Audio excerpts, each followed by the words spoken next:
Каде е Македонија на глобалната карта во трансплантација на ткива и органи?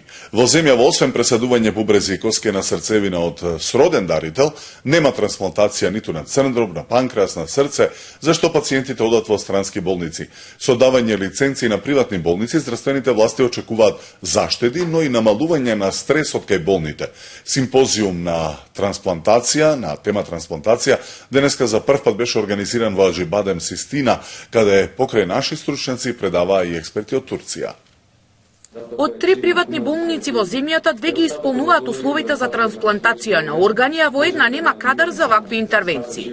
Министерот за здравство најави дека наскоро ќе го објават огласот за доделување на лиценци во приватниот здравствен сектор за пресадување на црн дроб, срце, панкреас и бубрези.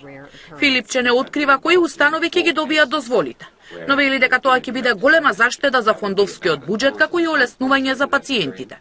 Целта е да ги споиме експертизите на нашите доктори од универзитетските клиники со експерти во странство, а во услови за кои што во моментот не постојат во нашите државни болници, тие да се изведуваат во нашата земја. Што сите листи на чекање ќе бидат под Министерството за здравство, ние ќе имаме увид точно кој пациент за кој орган е кандидат. Во јавното здравство сега има само трансплантација на бубрези и коски на срцевина, а подолго време во застој е преседувањето на органи од кадавер.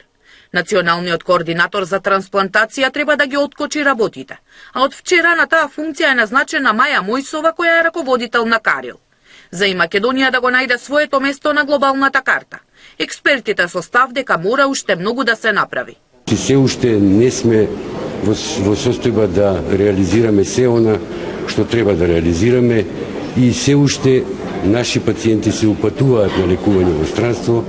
Можем да ви кажам дека годишно од Македонија некаде околу 20 пациенти со малигни хематолошки заболувања се лекуваат во странство, тука ги вклучувам и пациентите од детска хематологија. Професори од групацијата Аџибадем во Турција ги запознаа македонските колеги со нивните дострели на полето на трансплантација и колку тие техники можат да бидат применливи и кај нас. Of the leukemia patients, Од нас на пациентите заболени од леукемија, само 30% имаат совпаѓање меѓу донаторот и примателот. Тоа значи дека 70% од пациентите чекаат на трансплантација во случај кај што нема потполно совпаѓање. На симпозиумот во организација на Аџибадем Систина, покрај наши лекари предавањата ги слушаа и доктори од соседството.